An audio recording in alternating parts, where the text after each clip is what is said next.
And now, the news. Thank you, Mika. Our top story this week. Police in Birmingham have promised more patrolling and support for hate crime victims after a series of homophobic attacks in the gay village in recent months, including an incident in August where a male couple was attacked with bottles and was subject to homophobic abuse. The last straw occurred on Sunday, in which John Paul Kessler had a wine bottle thrown at his head and was attacked with a pole after the assailant saw him holding hands with his partner after a night out. A statement from the Police and Crime Commissioner Simon Foster has commissioned a £200,000 service to support victims of hate crime, as well as developing a safe space for people who might feel vulnerable, providing free hate crime training to local businesses, and improving nighttime safety by looking at CCTV and public transport. Foster, along with West Midlands Mayor Andy Street and Council Leader Ian Ward, said, "Everyone has a right to feel safe on our streets. The recent homophobic attacks disgust the three of us, and hate will not win. We are proud of the region's diversity, and we intend to root out these crimes and to bring the perpetrators to justice." This week, hundreds of people gathered in the gay village in protest of the attacks. Protest organiser Salma Mirza said, "In the LGBT community, when I've been on anti-racist protests defending the colour of my skin, they've been out there getting beaten up for me. So I'm coming out showing solidarity, saying, look, these are my brothers and sisters, and I'm not tolerating them being bullied," he said. Birmingham Pride's head of diversity and inclusion, Saima Razak, said, "As a queer Muslim woman and a Brummie, I'm disappointed that again Birmingham is infiltrated with hate and attacks. We should be free to walk on these streets. This is the home of queer people in Birmingham." It really scares me that this is so close to home for us. I know, but these things happen.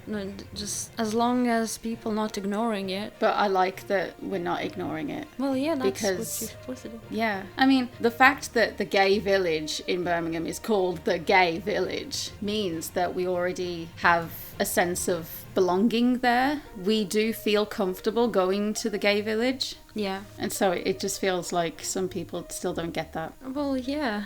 That's the thing, it's a problem all over the world still, and comparing to some other countries, of course, we are treated way better, but it still doesn't mean that we have to suck it up just because other people, like when in Lithuania, people just say, well, just leave then if you don't like it. Yeah. You know, that kind of stuff. Like, it's not cool. I'm really glad that no tolerance for bigotry is showed, and people are actually going out on the streets and saying that we're not okay with this. Yeah. And it's really good to see, like, we watched that video of just, like, showing around who came and, like, shouting that video I showed you, that was just someone in one of my teacher union groups. That was just there at the protest. Yeah, and that's what I said. It's really nice to see diversity in there. It's not just white gay men just like going around with pride flags and... No, we were seeing lots of different genders, all sorts of different colours and backgrounds. Yeah, and that is very good. And like hopefully a lot of them are not gay as well. Like a lot of them are not LGBT, so they showing the support, which is nice to see at this point. Because we know LGBT needs supporting, and like we need to support each other, and we need to show our faces and stuff. But it's always nice to see the additional people that actually support us when they don't have to, because you have to go out and say I'm here and like I exist, but they can sit at home and don't care. They don't have to do anything, but they go out of their way to support, and that's really nice. That is really good to see, because I would like to see that for every hateful person we see 100 supportive people. Exactly. It was announced on National Coming Out Day this week that the next issue of Superman, Son of Kal-El, will have John Kent come out to readers as bisexual. DC Comics tweeted a picture of Superman kissing his friend Jay Nakamura. Dean Cain, who played Superman on Lois and Clark back in the 90s, has shared his thoughts on DC Comics' decision to have Cain's fictional son come out. They said, "It's a bold new direction. I say they're bandwagoning. I don't think it's bold or brave or some crazy new direction. If they had done this 20 20 years ago, perhaps that would be bold or brave, but brave would be having him fight for the rights of gay people in Iran. According to Kane, having Superman fight the justice that created the refugees whose deportation he's protesting would be worth writing. Or fighting for the rights of women to attend school and work and live, and boys not to be raped by men under the new warm and fuzzy Taliban. There's real evil in this world today, real corruption and government overreach. It would be great to tackle those issues. I'd like to see the character doing that. But the serious writer Tom Taylor told the BBC, "We have people saying they read this news today and burst into tears. People saying they never thought in their life that they would be able to see themselves in Superman. Literally the most powerful superhero in comics." You always have people who'll use the old line of "don't put politics into comics," forgetting that every single comic book story ever has been political in some way. People who don't realize that the X-Men were an analogy for the civil rights movement. So, Superman is homophobic because his son came out. Yeah, so one thing to note before I forget. Yeah. National Coming Out Day, I believe, was in America. Oh, okay. And I'm not sure if it's in here as well. I don't think so. I thought it was a worldwide thing. No, I think it's national. I know it said national, but I thought other countries were doing it too. Not sure, just a note. Yeah. Yeah, it's really sad when they say there are bigger problems. Yes. And you, of all people, know that feeling. Like I said the last time, in the same news episode, I think, it was a news as well. I think so. Okay. Everyone has problems. They are huge for everyone. And it doesn't mean that you have to push someone aside because this problem is bigger. It's not. There are people killed in the same Iran because they're gay. And showing someone being bisexual is good thing, and maybe they will do some other thing to represent some other people, and it's fine. He can be bisexual and do that, all that stuff. Yeah. And it's just again the same thing. Why do you make someone gay when they could be, I don't remember what was the context last time, but I remember saying exactly the same thing, and it makes me furious because a couple months ago Robin came out as well. Yeah. I think Dean Cain's a bit up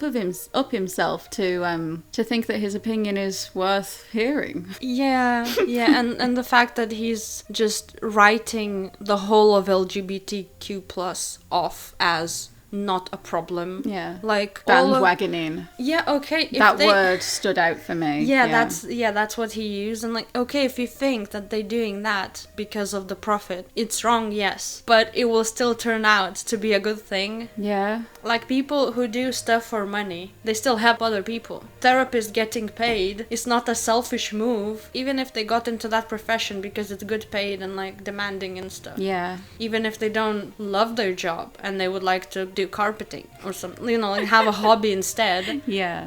And they given money, but good at what they do and they help people. Yeah, so to have a job that's rewarding as well. Well, that's why I wanted to be a teacher. Yeah.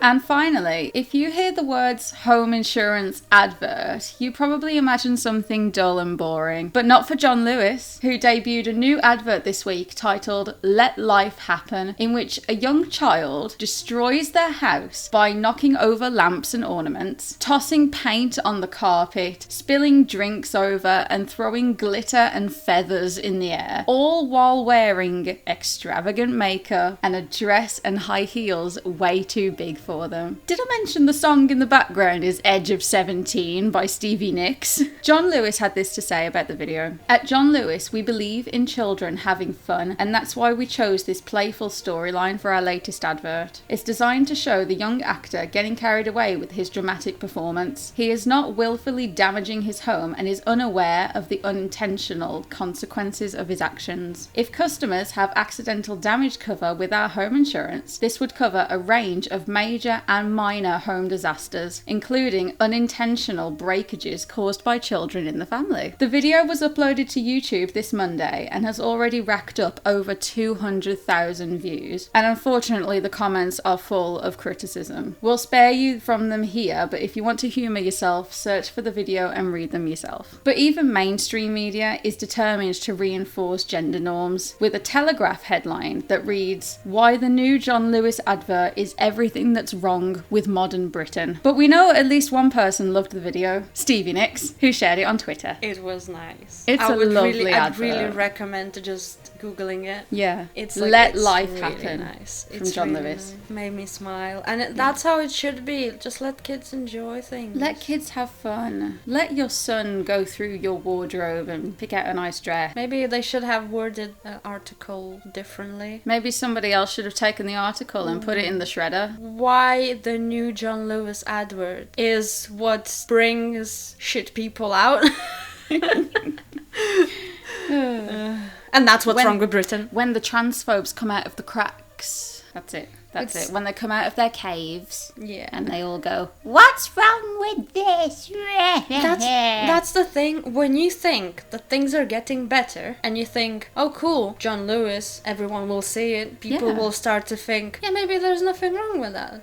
Kids having fun, that's cool. And then this happens. Yeah. And then you're just like, oh, for fuck's sake. I know you've lived here for a few years now, but as a couple, we still don't watch that much normal TV, really. We watch a lot of Netflix and stuff. Because Stevie sucks. Well, you might not know, because we don't watch that much normal TV. Every year, John Lewis make a Christmas advert, and it always costs like millions of pounds every year, because they have to get the rights for like a cover song that they use. A couple of years ago, they got Elton John, that some of them are animated, some of them have like imaginary friends and all this. Basically, it's a big thing, and it gets hyped up every year, and it's a big advert as well. It's like, sometimes it's up to about 3 minutes long, and they advertise when they're going to show the advert so everybody can watch it together, right?